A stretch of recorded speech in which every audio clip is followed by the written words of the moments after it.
આ બાજુ ઋષિ તો ધ્યાનની અંદર મગ્ન છે. પરીક્ષિતને થયું કે આ મને જોઈને આ ઋષિ એ નાટક કરે છે. અને એ સમયે આજુબાજુમાં જોયું, કોઈ પદાર્થ કઈ વસ્તુ જોવા ન મળી. એક મરેલો સર્પ આશ્રમની અંદર મૃત્યુ પામેલો સર્પ હતો ને તીરની અણીથી ઉઠાવી, તીરકામઠાથી ઉઠાવી અને ઋષિના ગળામાં પહેરાવી દીધો. જે હાથ સાધુ સંતો, બ્રાહ્મણો, ઋષિ મુનિઓ, ગુરુજનોને પુષ્પના હાર પહેરાવવા માટે ટેવાયેલા હતા, એ જ હાથ દ્વારા આજ એક નિર્દોષ, એક ધ્યાનમગ્ન બનેલા ઋષિના ગળામાં મરેલો સર્પ પહેરાવે છે. ઋષિ તો ધ્યાનની અંદર છે. ખબર નથી કે અહીંના રાજા અહીંયા આવ્યા, મારું આવું અપમાન કર્યું. પણ ત્યાં નાના નાના ઋષિ કુમારો રમતા હતા. એણે આ દ્રશ્ય જોયું. જઈને એ સમીક ઋષિના પુત્ર શૃંગીને જઈ અને કહે છે, અરે તમે અહીંયા આ ગંદકી નદીમાં સંધ્યા વંદન કરો છો, પણ તમને ખબર છે તમારા પિતાના ગળામાં મરેલો સર્પ પહેરાવ્યો કોઈએ? સૂર્ય ભગવાનને અર્ઘ્ય દાન આપતો એ ઋષિનું, બ્રાહ્મણ કુળનું સંતાન કીધું, મારા પિતાના ગળામાં સર્પ? મારા પિતા કોઈ દિવસ કોઈને અહીંયા માગવા ન જાય, બસ ભગવાનના નામમાં સતત હોમ કરે, યજ્ઞ કરે, આશ્રમમાં બેસીને જપ તપ કરે, ક્યારેય કોઈ દિવસ રાજ્યમાં કોઈને પરેશાન ન કરે, અને એના ગળામાં સર્પ પહેરાવી કોઈ હેરાન કરે મારા પિતાને? અને એ સમયે હાથમાં જલની અંજલિ લઈ અને પ્રતિજ્ઞા કરી, ઇત્યુક્તવા રોષતામ રાખશો વયસ્યા ઋષિ બાલકા. બ્રાહ્મણના મુખમાંથી વાઘ વજ્ર નીકળી ગયું, તામ્રવર્ણ આંખો બની કીધું, મારા પિતાના ગળામાં જેણે પણ મરેલો સર્પ પહેરાવ્યો, હું બ્રાહ્મણનું સંતાન આજ પ્રતિજ્ઞા કરું કે મારા પિતાના ગળામાં મરેલો સર્પ પહેરાવનાર વ્યક્તિને આજથી 7મા દિવસે જીવતો તક્ષક નાગ કરડજો. મુખમાંથી વાઘ વજ્ર છૂટી ગયું. આ બાજુ કૌશિકી સરિતાનું જલ નીચે પધરાવ્યું, શ્રાપ આપી દીધો. ઋષિકુળનો શ્રાપ ક્યારેય મિથ્યા ન જાય. અને એ સમયે સંધ્યા વંદન પૂર્ણ કરી આશ્રમની અંદર સમીક ઋષિના પુત્ર શૃંગી ઋષિ આવે. પિતાના ગળામાં સર્પ પહેરેલો જોયો અને બ્રાહ્મણ કુળનું સંતાન, ઋષિ કુળનું સંતાન રડે છે, અરે પિતાજી તમારા ગળામાં સર્પ? રડતા પુત્રને જોઈ ઋષિની આંખ ખોઈલી, જોયું તા બાળક રડે. કીધું, અરે બેટા શું કામ રડે? પિતાજી જોઉં તો ખરા, તમારા ગળામાં કોઈએ સર્પ પહેરાવ્યો. જેમ સહજ કોઈ પુષ્પનો હાર ઉતારે એમ ઋષિએ પોતાના ગળામાં રહેલો સર્પ ઉતારી અને ધીમેથી જમીન ઉપર મૂકી દીધો. આંખ બંધ કરીને જોયું, ખબર પડી કે ઓહો, આ તો પરીક્ષિતે અપરાધ કર્યો. ભગવત ભક્ત રાજા અહીંયા આશ્રમમાં આવ્યા હતા વિશ્રાંતિ માટે, પણ હું તો સમાધિમાં હતો અને એમના દ્વારા આ અપરાધ થયો. વળી આંખ બંધ કરીને જોયું, વિચાર કર્યો, ઓહો, નાના એવા અપરાધના દંડ સ્વરૂપે મારા પુત્ર શૃંગીએ એને મૃત્યુનો શ્રાપ આપી દીધો. આ તો ચોર, ચીભડાના ચોરને ફાંસીની સજા આપી. અને એ સમયે કહે છે, બેટા આ તે શું કર્યું? આ ભગવત ભક્ત રાજા પરીક્ષિત છે, ભગવાનને પામેલા છે, અને એને તે મૃત્યુનો દંડ આપી દીધો. આવા રાજાની તો રાજ્યમાં જરૂર હોય. બેટા આ તે શું કર્યું? દીકરા, તું તો બ્રાહ્મણનું સંતાન છો. ક્ષમા વિપ્રસ્ય ભૂષણમ. ક્ષમા છે એ તો બ્રાહ્મણોનું આભૂષણ છે. આ તે તારી શક્તિનો કઈ જગ્યાએ બેટા ઉપયોગ કર્યો? અને દીકરા, ક્રોધ ઉપર ક્રોધથી વિજય ક્યારેય ન મેળવી શકાય. ક્રોધ ઉપર તો ક્ષમાથી વિજય મેળવી શકાય.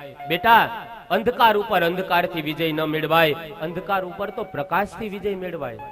દીકરા, આ તો અંધકાર વધારે ઊંડો કરી દીધો. અને નિયમ છે, આજે પણ જેટલા મોટા લોકો જેટલું સહન કરી લે ને, વડીલો જેટલું સહન કરે ને, નાની પેઢી એટલું સહન નથી કરી શકતી. બેટા આ તે શું કર્યું? ભગવત ભક્ત રાજા પરીક્ષિતને તે શ્રાપ આપ્યો. એક સામાન્ય ઘટનામાંથી વિચાર તો કરો, કેવડી મોટી ઘટના બની ગઈ.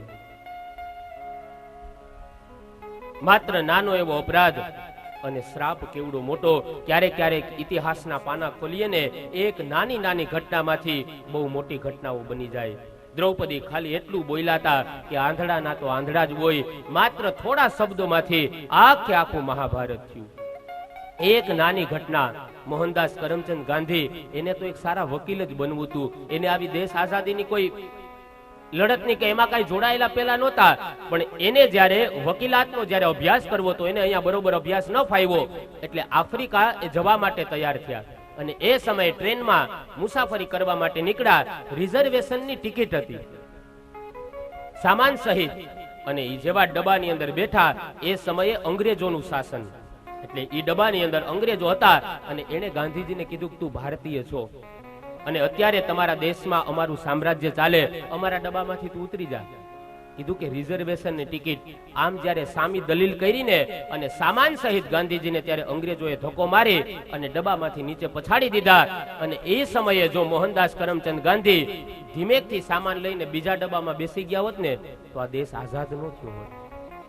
પણ ત્યારે ઈ ગાંધીજીએ પોતાના મસ્તક ઉપરથી ટોપી ઉતારી, ગળામાંથી ટાઈ ઉતારી અને એટલી કલમ લીધી કે હે ભૂરિયાઓ, હે અંગ્રેજો, આજ તમે મને એક ટ્રેનનો સામાન્ય ડબ્બો છોડાવો, પણ એક દિવસ હું તમને આ ભારત દેશ નો છોડાવું ને તો હું પણ ગુજરાતી મટી જાઉં. આ તાકાત છે આપણા ગુજરાતના માટીની. આજ તમે મને એક સામાન્ય ડબ્બામાંથી ઘા કરો, પણ એક દિવસ હું તમને ભારત દેશની ભૂમિમાંથી જો ઘા ન કરું તો હું પણ સામાન્ય ગુજરાતી ન કહેવાઉં. અને કહેવાય છે કે ઇતિહાસના સલ્તનતના આખા પન્નાઓ બદલાવી નાખ્યા. એક નાની એવી ઘટનામાંથી વિચાર તો કરો, કેવડી મોટી ઘટના બની જાય. અહીંયા એ જ ઘટના બને. અરે બેટા, ભગવત ભક્ત રાજા પરીક્ષિતને તે મૃત્યુનો દંડ આપી દીધો. અને એ સમયે દંડ દેનારને દંડ દીધા પછી એને પસ્તાવો થાય છે. ઋષિના સંતાનને ત્યારે શ્રાપ એ શ્રાપ ન રહેતા વરદાન બની ગયું. શ્રમિક ઋષિએ વિચાર કર્યો, કમસે કમ રાજા પરીક્ષિતને આ શ્રાપથી આપણે સાવધાન તો કરીએ. આ બાજુ રાજા જ્યારે મહેલની અંદર આવે, મુગુટ નીચે ઉતાર્યો, એને વિચાર કર્યો, અરે રે, મારા હાથ દ્વારા આજ મેં ઋષિ કુળનું અપમાન કર્યું, મારા કુળને મેં કલંક લગાડ્યું. અને એ સમયે રાજા પરીક્ષિતને અપરાધ કર્યા પછી પસ્તાવો થયો. આ બાજુ શમીક ઋષિના પુત્ર શૃંગીને દંડ દીધા પછી પસ્તાવો થયો. બંને પશ્ચાતાપની અંદર ડૂબી ગયા. ત્યારે શ્રાપ એ શ્રાપ ન રહેતા વરદાન બનશે. અને એ સમયે શમીક ઋષિ પોતાના એ આશ્રમના શિષ્યોને કહે છે કે તમે જાઓ રાજમહેલમાં, કમસે કમ આ વરદાન, આ શ્રાપથી રાજા પરીક્ષિતને સાવધાન કરો. ઋષિ શિષ્યો રાજમહેલની અંદર આવે છે. પરીક્ષિત મહારાજ ઋષિ શિષ્યોનું સ્વાગત પૂજન કરે. રાજાએ આગમનનું કારણ પૂછ્યું. બંને એ ઋષિ કુમારો કહે છે, અમે શમીક ઋષિના આશ્રમમાંથી આવીએ છીએ. તમે જે અપરાધ કર્યો એ અપરાધના દંડ સ્વરૂપે શમીક ઋષિના પુત્ર શૃંગીએ તમને મૃત્યુનો દંડ આપ્યો. આજથી 7મા દિવસે તમારે તક્ષક નાગથી તમારું મૃત્યુ થવાનું છે. રાજા પરીક્ષિતની આંખમાં આનંદના અશ્રુ આવ્યા. વિચાર કર્યો કે એણે મને શ્રાપ નથી આપ્યો, મને સાવધાન કર્યો છે. મરવાનું તો એક દિવસ બધાએ છે, પણ ક્યારે મરવાનું, કેમ મરવાનું, કોના દ્વારા મરવાનું અને કયા સમયે મરવાનું, આની કોઈને ખબર નથી. પરીક્ષિત કહે, 7 દિવસ માટે હવે હું ચોક્કસ થઈ ગયો. 7 દિવસ સુધી કાળ પણ મારો વાળ વાંકો નહીં કરી શકે. અને એ સમયે રાજા પરીક્ષિત ઋષિ શિષ્યોનો આભાર માની દક્ષિણા આપી ત્યાંથી એમને વિદાય કરે. કીધું કે ઋષિ પુત્રને તમે મારા વતી પ્રણામ કરજો. એમણે મને શ્રાપ નહીં પણ મને વરદાન આપ્યું છે. પરીક્ષિત રાજા સાવધાન થયા. કીધું, હજી મારા હાથમાં 7 દિવસ છે. માના ગર્ભની અંદર જે પરમાત્માએ મને દર્શન આપ્યા હતા ને એ ભગવાનની પ્રાપ્તિ હજી મેં નથી કરી. હાલ હવે હું ભગવાનને મેળવી લઉં. અને એ સમયે રાજા પરીક્ષિત પ્રતિજ્ઞા કરવા માંડ્યા, જ્યાં સુધી જીવીશ ત્યાં સુધી રાજગાદીનો ત્યાગ. પરીક્ષિતને 4 સંતાનો હતા, ભદ્રસેન, ભીમસેન, શ્રુતસેન અને જન્મેજય. મોટા દીકરા જન્મેજયને રાજગાદી સોંપી પ્રતિજ્ઞા કરવા માંડ્યા, જ્યાં સુધી જીવીશ રાજગાદીનો ત્યાગ, સત્તા સંપત્તિનો ત્યાગ, અન્નનો ત્યાગ, જલનો ત્યાગ કર્યો છે. વૈરાગ્યના શસ્ત્રથી જે કાંઈ મમતાના બંધનો હતા એ તમામ બંધનોને તોડી અને પરીક્ષિત એ ગંગાના ઘાટ ઉપર આવે છે. અનેક ઋષિ મુનિઓને ખબર પડી કે ભગવત ભક્ત રાજા પરીક્ષિતને શ્રાપ મળ્યો. વગર બોલાવ્યા ઋષિ મુનિઓ આવ્યા. પરીક્ષિતનું હવે મરણ નજીક છે. અને જ્યારે મૃત્યુ નજીક હોય ને ત્યારે કોઈ સાધુના, કોઈ ગુરુના દર્શન થાય ને તો સમજી લેવાનું કે મૃત્યુ મંગલકારી છે. પરીક્ષિતની પાસે આજે અનેક ઋષિ મુનિઓનો સમુદાય આવે છે, કારણ કે ભગવત ભક્ત રાજા છે. મૃત્યુ નજીક છે ને ઋષિ મુનિઓ આવ્યા. અને આપણું મૃત્યુ નજીક હોય તો ડોક્ટર આવે, કાં તો કાકા આવે, કાકી આવે, મામા આવે, માસી ને એ બધા ભેગા થાય. આવે ને પાછું ભગવાનનું નામ લેવડાવે તો વાંધો નહીં. આવીને તરત કે મને ઓળખો છો ને? હા બાપા, તમને ઓળખીએ છીએ. હવે છેલ્લા દિવસો છે, એની પાસે પ્રભુ સ્મરણ કરાય. તને નથી ઓળખવો, જગતના નાથને ઓળખવા દે. કાકા જાય તો વળી કાકી આવે, મને તો ઓળખો છો ને કે હું તમને શીરો બનાવી દેતી. હા બાપા, તમને ઓળખીએ છીએ. હવે જેને ઓળખવાનો છે ને એને ઓળખવા દે. અંત સમયે ભગવાનના નામનું સ્મરણ કરાવવું. ખબર પડે કે હવે મૃત્યુના દિવસો નજીક છે, ત્યારે મરણ પથારી ઉપર જે માણસ સૂતો હોય ને એની પાસે બને એટલું ભગવાનનું સ્મરણ કરાવવું, બને એટલા ગીતાના પાઠ કરવા, ગંગાજીનું સ્નાન કરાવવું, જેથી કરીને એ જીવાત્માની સદગતિ થાય. રાજા પરીક્ષિતની પાસે અનેક ઋષિ મુનિઓ આવ્યા, સાધુ સંતો આવ્યા, બધાનું પૂજન કરે, ચરણમાં વંદન કરીને કહે, આપ મારા ઉપર અનુગ્રહ કરીને આપ હે ઋષિ મુનિઓ પધાર્યા, મારા જીવનના હવે 7 જ દિવસ બાકી છે અને જે વ્યક્તિનું મૃત્યુ નજીક આવે એવા જીવે શું કરવું જોઈએ એનો મને માર્ગ બતાવો. જો પરીક્ષિતે એમ નથી કીધું કે મારે શું કરવું જોઈએ, પ્રશ્ન કર્યો કે જેનું મૃત્યુ નજીક આવે એવા જીવે શું કરવું. આ પાંડવનો વંશ છે, જે બીજા માટે જેનો વંશ જીવો હોય એનું સંતાન ક્યારેય પોતા માટે ન માગે. સાર્વભૌમિક પ્રશ્ન કર્યો છે. કહે છે જે જીવનું મૃત્યુ નજીક આવે એનું શું કરવું જોઈએ. અને એ સમયે પરીક્ષિત મહારાજની જિજ્ઞાસાના પરિણામે સભાની અંદર અનેક ઋષિ મુનિઓ આવે છે. સમસ્યા ઊભી થઈ. ઋષિ મુનિઓએ વિચાર કર્યો કે આણે તો જલનો ત્યાગ કર્યો, અન્નનો ત્યાગ કર્યો, રાજ્યનો, આપણે તો કમસે કમ ઝૂંપડામાં તો રહીએ છીએ, આટલું ત્યાગ કર્યું, આને કોણ કથા સંભળાવે. સમસ્યા ઊભી થઈ. પણ દરેક સમસ્યા એ સમાધાનને સાથે લઈને આવે છે. એ પારખવાની આપણી દ્રષ્ટિ હોવી જોઈએ. બે પાગલ ભેગા થયા ને એટલે એક પાગલે બીજા સામેવાળાને કીધું કે ભાઈ મારી થેલીમાં શું કહી દે ને, શું છે એ કહી દે તો બધા ઈંડા તારા, કેટલા ઈંડા છે એ કહી દે તો 8 ઈંડા તારા, અને કોના છે એ કહી દે તો મરઘી તારી. ઓલો સામેવાળો પાગલ કે ભાઈ એમ ચોખવટ કર્યા વગર ખબર ન પડે. હવે આમાં ચોખવટ કરવામાં હું બાકી રહી. આ તો એના જેવી વાત થઈ, સોમવારે કયો વાર છે.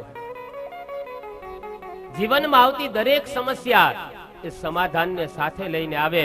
આપણી પારખવાની દ્રષ્ટિ હોવી જોઈએ. સમસ્યા ઊભી થઈ અને એ સમયે પરીક્ષિત મહારાજની જિજ્ઞાસાના પરિણામે ઋષિ સભાની અંદર સુખદેવજી મહારાજ અવધૂત વેશમાં પધારે છે.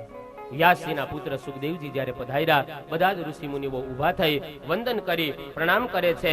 અને એ સમયે ભાગવત કથા કહેવા માટે થઈ અને તૈયાર થયા. પણ ભાગવત કથા કહેતા પહેલા અહીંયા પ્રથમ સ્કંદને વેદ વ્યાસજી મહારાજ વિરામ આપે. એ ક્રમનો નિર્વાહ કરી અને દ્વિતીય સ્કંદની અંદર મંગલ પ્રવેશ કરીએ.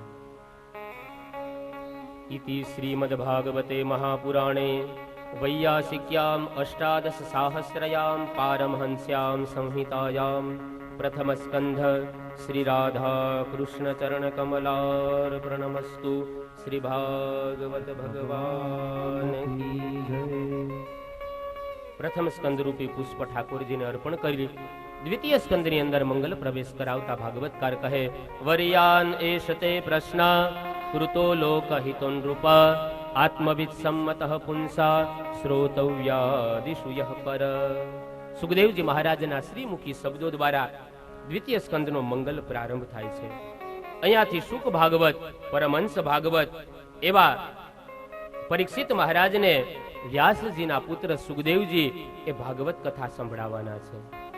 પરીક્ષિત મહારાજ પ્રશ્ન કરે છે કે જે જીવનું મરણ નજીક આવે એવા જીવે શું કરવું જોઈએ.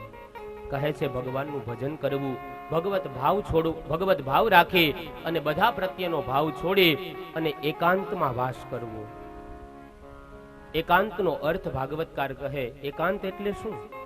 ઘરના બારી બારણા બંધ કરીએ, રૂમમાં પુરાઈને આપણે એકલા ભગવાનનું ભજન કરીએ, એ એકાંત ભૂમિકા નથી. ઘરમાં તો એકલા પણ મનમાં કેટલા. એકાંતનો અર્થ એ થાય કે બધી જ ઇન્દ્રિયો જ્યાં ત્યાં ભટકતી હોય ને એને એકમાં સ્થિર કરવી. આવી ભૂમિકાને એકાંતની ભૂમિકા કહેવાય. આપણી આંખ ઇન્દ્રિય છે, ન જોવાનું વિચાર કરે, એના બદલે આંખ દ્વારા ભગવાનના દર્શન કરાવીએ. એ ઇન્દ્રિયોને આપણે વાયડી છે. આ હાથ ઇન્દ્રિય છે, કોઈને મારવા તૈયાર થાય એના કરતા ભગવાનના નામની તાલી પડાવીએ. આ ઇન્દ્રિયને વાયડી છે, ભગવાનમાં સ્થિર કરી. આ જીભ આપણી ઇન્દ્રિય છે, કોઈને ગાળ દેવા તૈયાર થાય એના કરતા જીભ દ્વારા ભગવાનનું નામ સ્મરણ કરાવીએ. આ બધી જ ઇન્દ્રિયો ભેગી કરી અને એક પરમાત્માની અંદર સ્થિર કરીએ. આ એકાંતની ભૂમિકા છે. અત્યારે આપણી બધી ઇન્દ્રિયો એ એકમાં સ્થિર થઈ, કારણ કે આપણા પગ રૂપી ઇન્દ્રિયો દ્વારા આપણે કથા મંડપમાં આવ્યા, હાથ રૂપી ઇન્દ્રિયો દ્વારા ભગવાનના નામની તાલી પાડીએ, કાન રૂપી ઇન્દ્રિયો દ્વારા આપણે કથા સાંભળીએ, જીભ રૂપી ઇન્દ્રિય દ્વારા ભગવાનનું નામ સ્મરણ કરીએ, આંખ રૂપી ઇન્દ્રિય દ્વારા ભગવાનના દર્શન કરીએ. અર્થાત આપણી આ ભૂમિકા છે ને એકાંતની ભૂમિકા છે. કહે જે જીવનું મૃત્યુ નજીક આવે એવા જીવે એકાંતમાં વાસ કરી અને સતત પરમાત્માના નામનું સ્મરણ કરવું જોઈએ. પણ ક્યારેક માણસ પોતાના આયુષ્યને વ્યર્થ થતું જોઈ અને છતાંય આંખ આડા પોતાના હાથ કરે છે. શંકરાચાર્યજી કહે આયુર્નસ્યતિ પશ્યતામ પ્રતિદિનમ યાતિ ક્ષયમ યૌવનમ પ્રત્યાયાન્તિ ગતઃ પુનર્ન દિવસા કાલો જગદ્ભક્ષક લક્ષ્મી તોય તરંગ ભંગ ચપલા વિદ્યુચ્ચલમ જીવિતમ તસ્માન મામ શરણાગદમ શરણદ ત્વમ રક્ષ રક્ષ સાધુનામ. શંકરાચાર્ય કહે છે કે જ્યારથી ઘડો ભરાણો ને ત્યારથી એના ખાલી થવાની શરૂઆત થઈ ચૂકી છે. આયુષ્ય નિર્તન અંજલિ તપકત શ્વાસો શ્વાસ, જેમ ખોબામાં ભરેલી અંજલિ અને એમાંથી જેમ પાણી ટેપકા કરે એમ આ તન રૂપી અંજલિમાંથી શ્વાસે શ્વાસે માણસના આયુષ્યનું પાણી એ ધીમે ધીમે ક્ષીણ થતું જાય. કાલો જગત ભક્ષક, કાળ છે જગતનો કોડિયો કરે છે. ક્યારે? તો કે જ્યારે મૃત્યુ નજીક આવે ને ત્યારે. કહે છે પ્રત્યાયાન્તિ ગતઃ પુનર્ન દિવસા કાલો જગત ભક્ષક. ગયેલો દિવસ ગમે એવો ધનવાન હોય ને પાછો ન મેળવી શકે. પાછો મેળવી શકતો હોય ધનવાન, ગયેલો દિવસ ગયેલી ક્ષણ તો કોઈ ધનવાનો મરે જ નહીં. ગુરુ પોથી પઢને સે જ્ઞાન મિલે તો કરે ન ગુરુ કોઈ, ધન ખર્ચ સે આયુષ મિલે તો ધનવંત મરે નહીં કોઈ. ગયેલો દિવસ ક્યારેય પાછો કોઈ માણસ મેળવી નથી શકતો. જીવનમાંથી જ્યારે જીવન એ મૃત્યુ તરફ ગતિ કરતું હોય ને ત્યારે કવિ પિંગલ કહે છે કેવી ઘટના બને. દ્રગ દ્રગ નહીં તેજ દેહ જબ ડગમગ પગ પગ અલગ પરમ, જગ જગ મુખ દંત બચન જબ પગ જબ અનુચરણ લગ ભગ જગરમ. ભગવત ભજ ચેત સુભગ નર ભગસ સુયસ અસલ પ્રસરે, જટપટ મન ચેત કપટ યદિ ખટપટ કાલ નિફટ સિર ઝપટ કરે. કવિ પિંગલ બહુ સરસ સમજાવે. કહે છે દ્રગ દ્રગ નહીં તેજ, બે વખત દ્રગ શબ્દ વાપર્યો. દ્રગ એટલે આંખ. કહે છે જ્યારે મૃત્યુ નજીક આવે ત્યારે આંખમાંથી તેજ જતું રહે. દ્રગ દ્રગ નહીં તેજ, દેહ જબ ડગમગ, આંખોમાંથી તેજ જાય. દેહ ડગમગ, લાકડીના સહારા વગર ચાલી ન શકાય. ક્યારે? તો કે જ્યારે મોત નજીક આવે ને ત્યારે. લાકડી જોઈએ, સહારો જોઈએ. સહારો ન હોય, જવું હોય પૂર્વમાં અને વયા જાય પશ્ચિમમાં. શું કામ? કે દેહ ડગમગ. પછી દેહ ડગમગવા માંડે. જગ જગ મુખ દંત બચન ફગ ફગ, મૃત્યુ નજીક આવે મોઢામાંથી દાંત છે રાજીનામા આપી આપીને જવા માંડે. ક્યારે? તો કે જ્યારે કાળ નજીક આવે ત્યારે. પછી દાંત પડી જાય એટલે શું થાય? બચન ફગ ફગ. પછી ધાયરું બોલી ન શકીએ, વચન ફગવા માંડે. સાસુને ખાવો હોય શીરો ને વહુ સમજે જીવો. સાસુ રાડ પાડે શીરો ક્યાં, વહુ કે જીવો તમારો દીકરો ગામમાં ગયો હમણાં આવશે. એ જીવો નહીં, એને શીરો બોલે ને શીરો ખાવો. અને ક્યારેક સમજે તો નો સમજવાનો ઢોંગ કરે, કારણ કે બનાવી દેવો પડે. તો બચન ફગ ફગ. પછી ધાયરું ન બોલી શકાય. જબ અનુચરણ લગભગ જગરમ, ત્યારે સમજી જવાનું કે હવે યમના દૂતો, હવે વિષ્ણુ ભગવાનના પાર્ષદો મારી નજીક છે. માટે જટપટ મન ચેત, હે મન હવે ચેતી જા. અને કપટ ત્યજી ખટપટ, હવે લોકોની ખટપટ છોડી દે. અને કાલ નિફટ સિર ઝપટ કરે.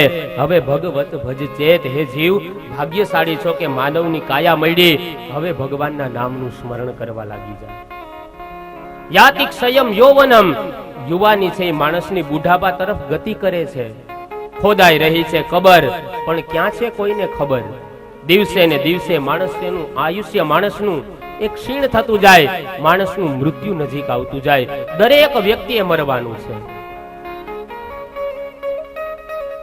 દરેક વ્યક્તિનું મૃત્યુ નિશ્ચિત છે. આવી રીતના ગામની અંદર શાસ્ત્રીજી કથા કરે ને કે ભાઈ બધાએ જાલણસર વાળા બધાએ મરવાનું છે. આમ શ્રોતા બધા ભોળા રડવા માંડ્યા, અરે ગોરબાપા અમારે મરી જવાનું? કીધું હા હા જાલણસરના બધા લોકોએ મરવાનું. આમ જ્યાં વાત કરી ને એક ભાઈ દાંત કાઢતા હતા. કે એલા તને મરવાનો ડર નથી લાગતો?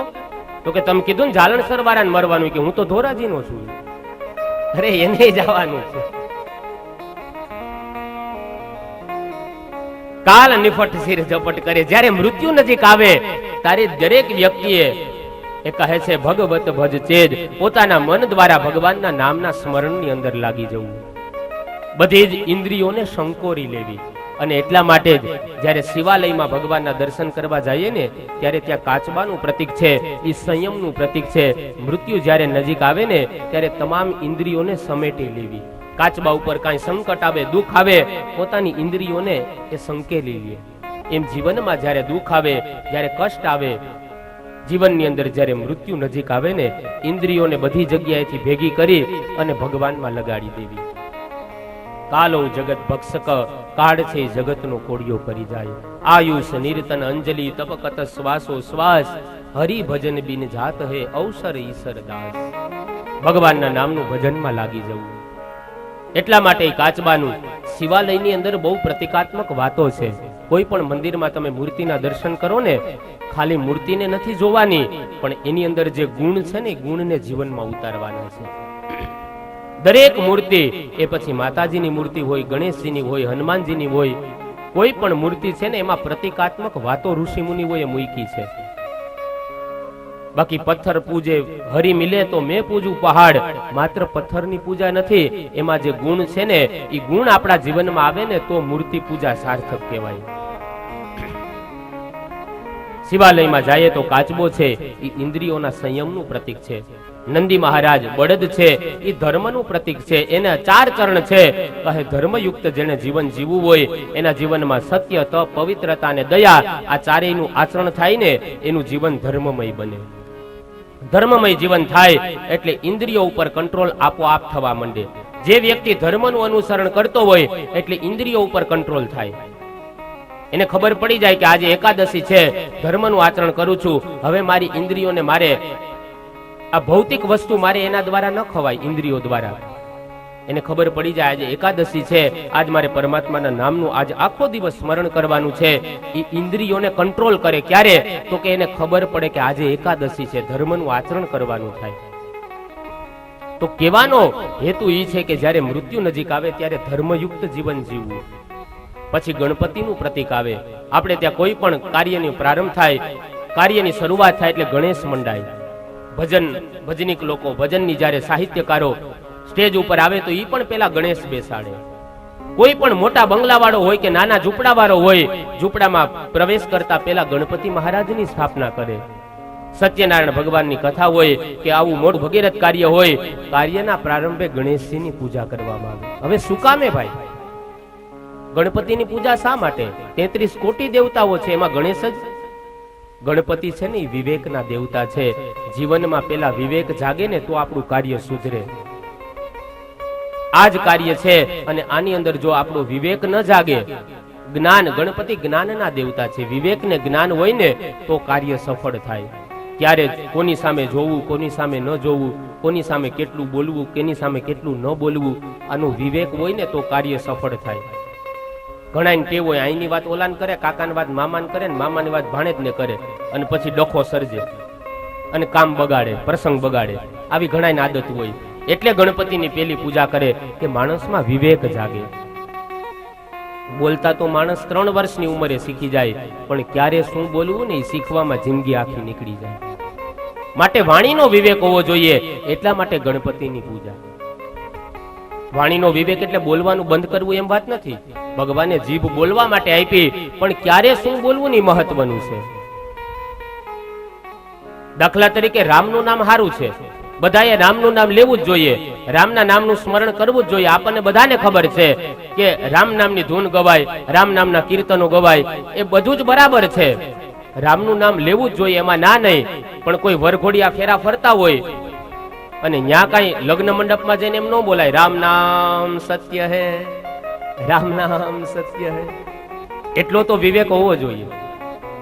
ગણપતિનું નામ સારું છે, દરેક પ્રસંગોમાં ગણેશજીની પૂજા થાય, એમાં ના નહીં. પણ કોઈની પાલખી ઉપાડતા હોય, ઉંમરલાયક વ્યક્તિ ગુજરી ગયો હોય, અને પાલખી ઉઠાવતી વખતે એમ ન બોલાય શ્રી ગણેશાય નમઃ વક્રતુંડ મહાકાય, તો કોઈ ગાંડામાં ગણતરી કરે. એમ વિવેકના દેવ છે ને ગણપતિ, અને એટલા માટે ગણેશજીનું સ્મરણ કરવામાં આવે. પ્રથમ પહેલા સમરીએ રે સ્વામી તમને સુંઢાડા,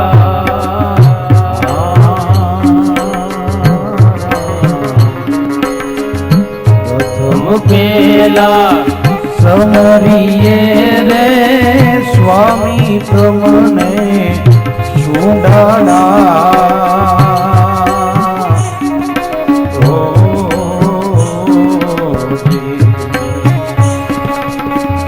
વિધિ સિદ્ધિ ના આગેવાન દેવતા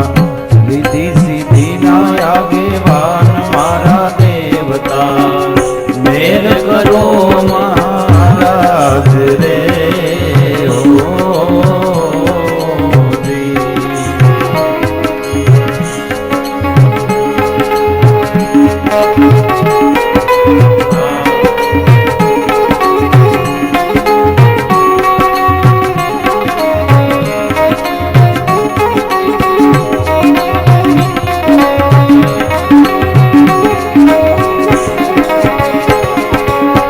ઓ તારે જેના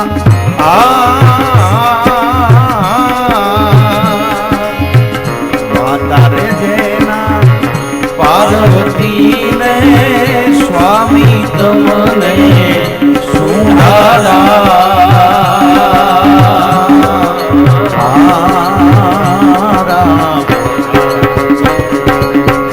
ગોડામાં ફૂલડાના હાર મારા દેવતા ગોડામાં ફૂલડાના હાર મારા દેવતા મેલ કરો મહારાજ રે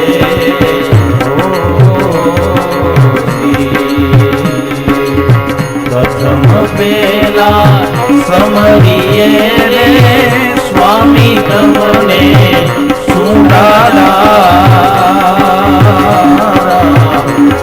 સિદ્ધિના આગેવાન મારા દેવતા સિદ્ધિના આગેવાન મારા દેવતા મેર કરો મહારાજ રે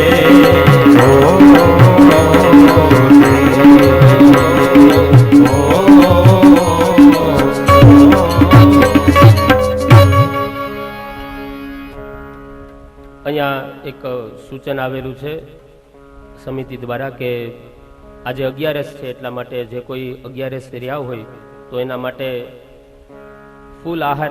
ફલાહારની વ્યવસ્થા રાખેલી, ફૂલાહાર નહીં હોય, ફરાળની વ્યવસ્થા રાખેલી છે. જમવા માટે પહેલા પુરુષોએ જવું એવું સૂચન છે સમિતિ દ્વારા, અને ત્યાર પછી ત્યાં સુધી બહેનોએ કથા મંડપની અંદર પ્રભુ સ્મરણ કરવું, ભગવાનનું ભજન કરવું, પછી બહેનોનો વારો છે જમવાનો. એટલે અને બીજી કે તમે જે ખુરશી ઉપર બેઠા છો એ ખુરશીનું નજીવું ચાર્જ 400 રૂપિયા રાખેલી છે. જ્યારે કથા વિરામ થાય છેલ્લા દિવસે એ ખુરશીનું વિતરણ એ વેચી દેવાની છે. તો જે કોઈએ લેવાની હોય, કારણ કે આ સત્કાર્યની અંદર એનો ઉપયોગ થયેલો છે, તો એક એ ભાગવતજીની પ્રસાદી જ કહેવાય આમ તો એ આપી દેવાની છે. તો જે કોઈને લેવી હોય તો કાઉન્ટર ઉપર એ પોતાનું નામ અને મોબાઈલ નંબર લખાવી દેજો, જેથી કરીને સમિતિ દ્વારા તમારો સંપર્ક કરી અને જેટલી ખુરશી લેવી હોય એ તમારો કોન્ટેક કરશે. અને શ્રોતાઓ માટે વ્યવસ્થા કરી દીધી છે, એટલે તો એ જે કાંઈ ક્રમ હોય એ લઈ અને ત્યાર પછી આપણે કથામાં પ્રવેશ કરીશું.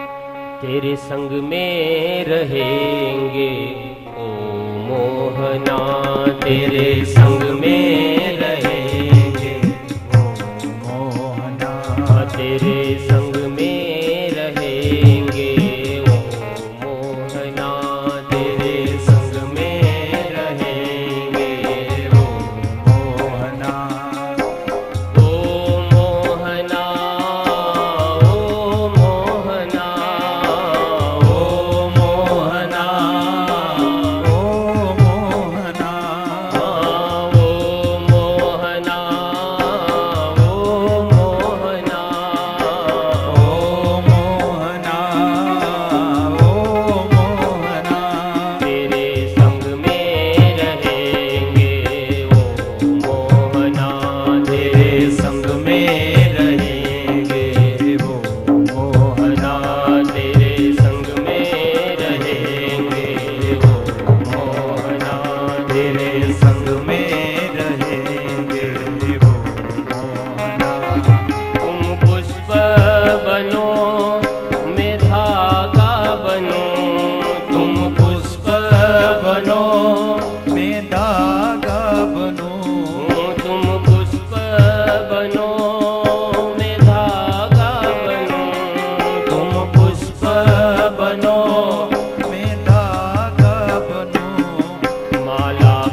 मैं पानी बनूं, तुम चंदन बनो मैं पानी बनूं, तुम चंदन बनो मैं पानी बनूं, मस्तक पर मिलेंगे ओ मोहना, मस्तक पर मिलेंगे वो मोहना, वो मोहना, वो मोहना, ओ मोहना, ओ मोहना, तेरे संग में रहेंगे वो मोहना, तेरे संग में रहेंगे वो मोहना, तुम वक्ता बनो मैं श्रोता बनूं, तुम वक्ता बनो मैं श्रोता बनूं, तुम वक्ता बनो मैं श्रोता बनूं, तुम वक्ता बनो मैं श्रोता बनूं, भागवत में मिलेंगे वो मोहना, भागवत में मिलेंगे वो मोहना, भागवत में मिलेंगे वो मोहना, भागवत में मिलेंगे वो मोहना, तेरे संग में रहेंगे वो मोहना, तेरे संग में रहेंगे वो मोहना, वो मोहना। वो मोहना। श्री भागवत भगवान की जय। સુખદેવજી મહારાજ રાજા પરીક્ષિતને સાવધાન કરતા કહે છે, હે પરીક્ષિત, જેનું મૃત્યુ નજીક આવે એવા જીવે એકાંતમાં વાસ કરવો. યાદ રાખજો, પરીક્ષિતે પૂછેલો પ્રશ્ન એ માત્ર પોતાના માટે નહીં, સાર્વભૌમિક પ્રશ્ન કર્યો છે કે જે જીવનું મૃત્યુ નજીક આવે એને શું કરવું જોઈએ. 7 દિવસમાં જેનું મૃત્યુ નજીક હોય એવા જીવનું કલ્યાણ કેવી રીતના થાય. આ સાર્વભૌમિક પ્રશ્ન છે. આ પરીક્ષિતના પ્રશ્નની અંદર આપણા દરેકનો પ્રશ્ન છુપાયેલો છે. આપણા બધાનું મૃત્યુ પણ 7 દિવસમાં એકવાર આપણા માટે પણ નિશ્ચિત થયેલો છે. સોમ, મંગળ, બુધ, ગુરુ, શુક્ર, શનિ ને રવિ, પાછો 8મો સોમવાર આવે. આ 7માં એકવાર આપણા બધા માટે પણ નિશ્ચિત થયેલો છે. સુખદેવજી મહારાજ સાવધાન કરતા કહે છે, હે પરીક્ષિત, યોમામ પશ્યતિ સર્વત્ર, જેનું મૃત્યુ નજીક આવે ને એવા જીવે એક તો દરેકની અંદર ભગવાનને જોવા. જે જીવનું મૃત્યુ નજીક હોય એને બધામાં સિયા રામમય સબ જગ જાની, કરહુ પ્રણામ જોરી જુગ પાની. જેનું મૃત્યુ નજીક આવે એવા જીવે દરેકની અંદર ભગવાનનો ભાવ રાખવો, દરેકમાં ભગવાનને જોવા. બધા જ આત્મા સો પરમાત્મા, દરેક ભગવાનનું સ્વરૂપ છે એવો ભાવ રાખવો. તો ઘણા હાહુ મનમાં કહેતા છે, ગોરબાપા દરેકમાં ભગવાન જોવા, વાત સાચી, પણ વહુમાં કેમ જોવા? એને તો સવારે ઉઠતા વેત જ વધાવવાના હોય. જે સાસુને હવેલીના ઠાકોરજીમાં ભગવાન દેખાય એમાં વહુમાં બહુ ઓછા દેખાય, અને એટલે જ પછી વાસણ ખખડા કરે ને.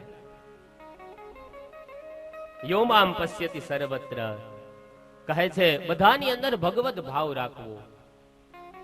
જેવી રીતના જોઈએ, વિચાર આવે કે ભાઈ આ દોરામાં ફૂલ ચડેલા છે કે ફૂલમાં દોરો છે.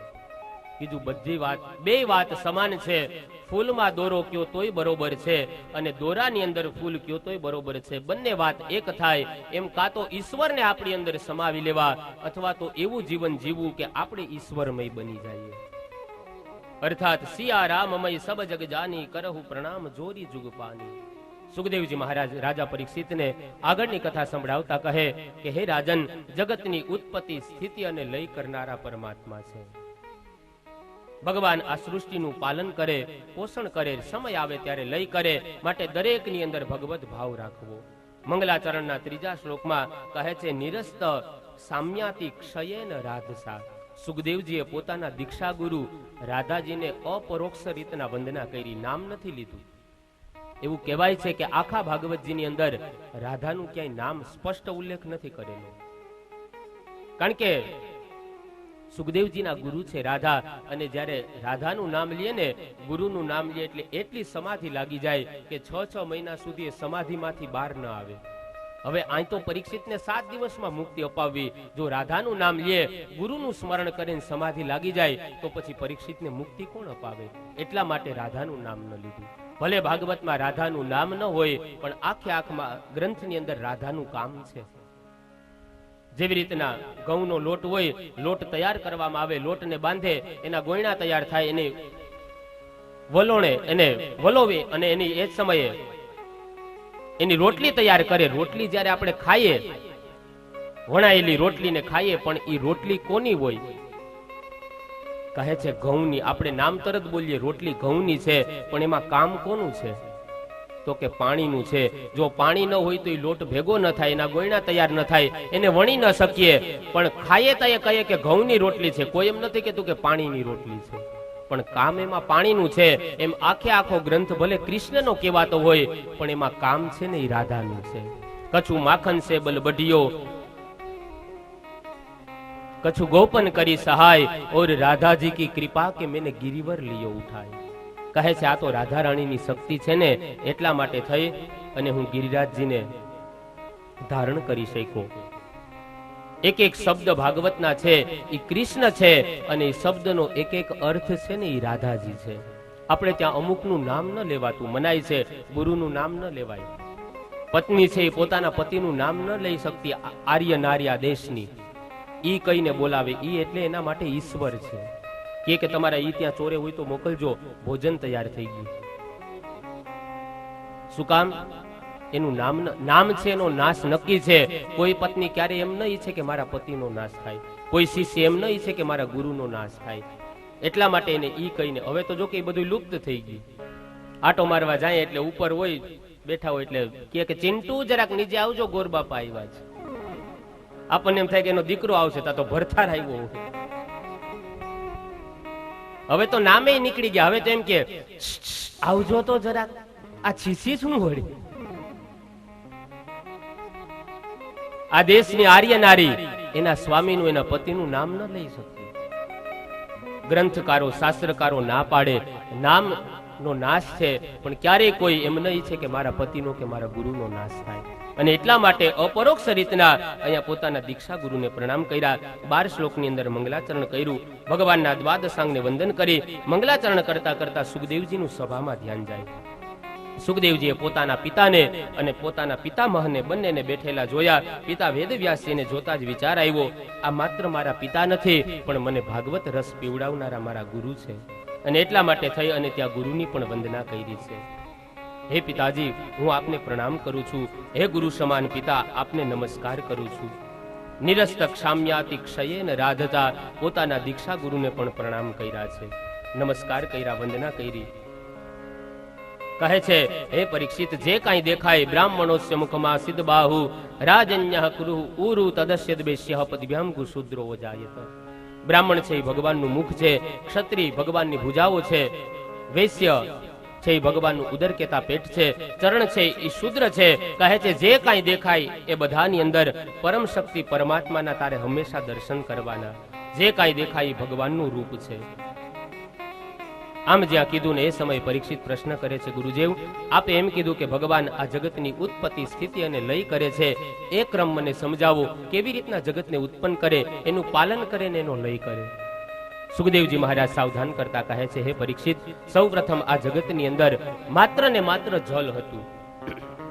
વેદો દ્વારા પુરુષ સૂક્ત એ ભગવાન નારાયણની સ્તુતિ કરી. નારાયણ શેષ શૈયા ઉપર સુતાતા, સ્તુતિ કરતા જાગૃત થયા, અને એ સમયે આખું બ્રહ્માંડ એ જલ સિવાય કાંઈ નહોતું. ને એ સમયે બ્રહ્માજી વિચાર કર્યો કે હવે હું એકમાંથી અનેક થાઉં. ઈચ્છા શક્તિ જાગૃત થઈ, અને એ શક્તિ દ્વારા કહે છે ભગવાનની નાભીમાંથી કમળ ઉત્પન્ન થાય છે. કમળની અંદર ભગવાન બ્રહ્માજી હતા. બ્રહ્માજી ઉત્પન્ન થયા ચારે દિશા તરફ આકાશમાં દ્રષ્ટિ કરે. બ્રહ્માએ મનોમન નક્કી કર્યું કે મને ઉત્પન્ન કરનાર કોઈ છે નહીં, હું જ જગતનો બાપ છું, હું જ જગતનો પિતા છું.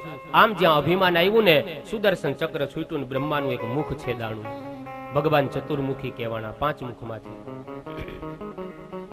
આનો સીધો અર્થ એ થયો કે જીવને જ્યારે અભિમાન આવે કે હું જ કરતા હરતા છું, ત્યારે એ અભિમાન ભગવાન એનું દૂર કરી દે. અભિમાન હોય જ્યાં હોય અભિમાન, ત્યાં ન હોય ભગવાન. આગળ કથા આવશે, માં યશોદાને એવું અભિમાન હતું કે લાલો આટલા બધા તોફાન કરે, આટલી બધી ફરિયાદો આવે, લાવને લઈને ખાંડણિયારે બાંધી દઉં.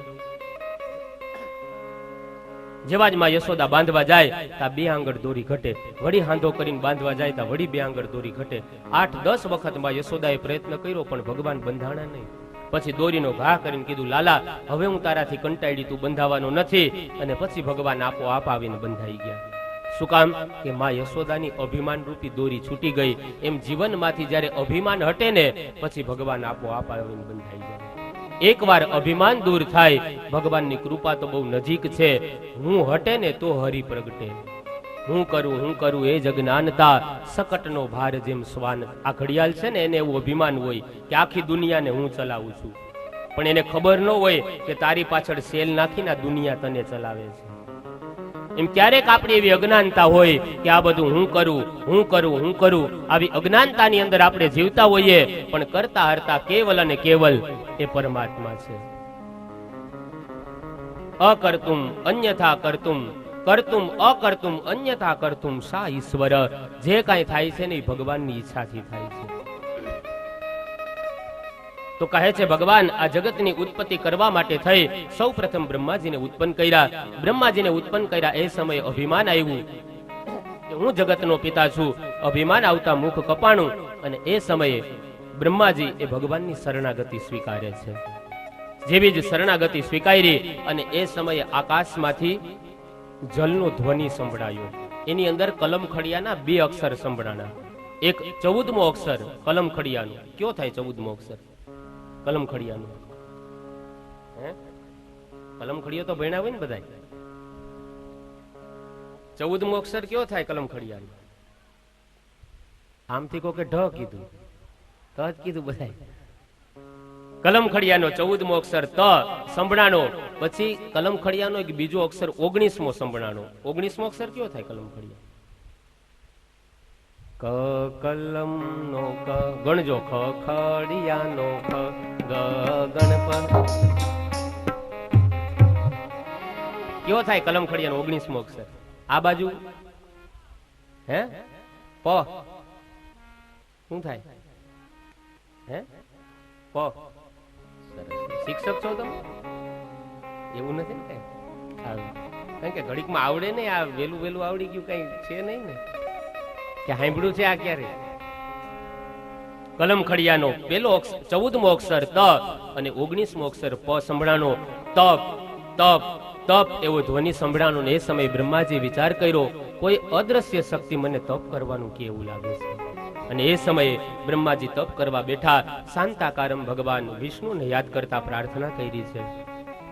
શાંતાકારમ ભુજગશયનમ પદ્મનાભમ સુરેશં. શાંતાકારમ ભુજગશયનમ પદ્મનાભમ સુરેશં. વિશ્વાધારં ગગન સદૃશં મેઘવાર્ણમ શુભાંગં. વિશ્વાધારં ગગન સદૃશં મેઘવાર્ણમ શુભાંગં. લક્ષ્મીકાંતમ લક્ષ્મીકાંતમ લક્ષ્મીકાંતમ કમલલહરમ સર્વલોકૈકનાથમ. વંદે વિષ્ણું ભવભયહરમ સર્વલોકૈકનાથમ. વંદે વિષ્ણું ભવભયહરમ સર્વલોકૈકનાથમ.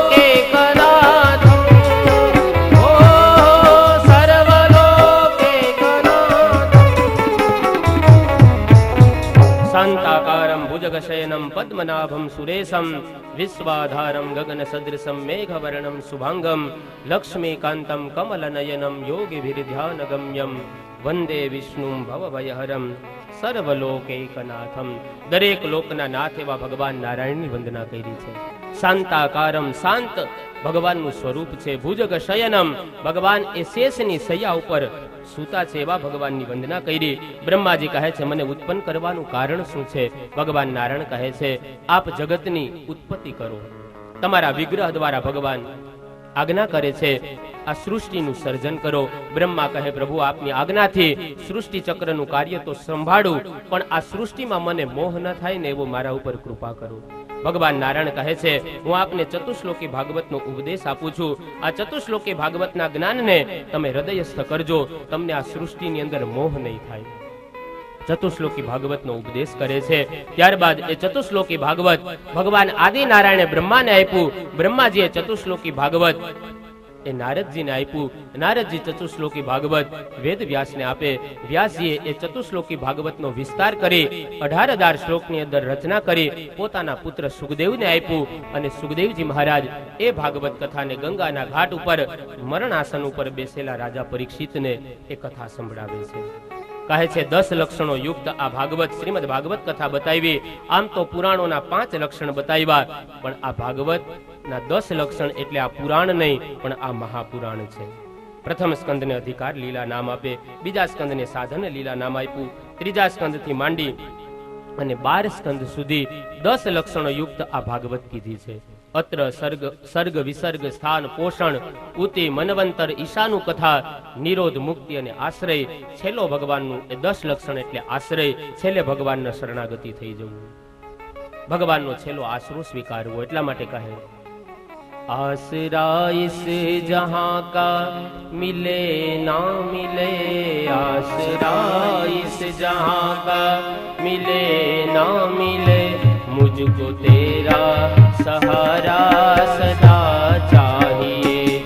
आसरा इस जहां का मिले ना मिले, आसरा इस जहां का मिले ना मिले, मुझको तेरा सहारा सदा चाहिए, मुझको तेरा सहारा सदा चाहिए। यहाँ खुशियाँ है गम और ज्यादा है गम, यहाँ खुशियाँ है गम और ज्यादा है गम, जहाँ देखो वहीं पे भरम ही भरम, जहाँ देखो वहीं पे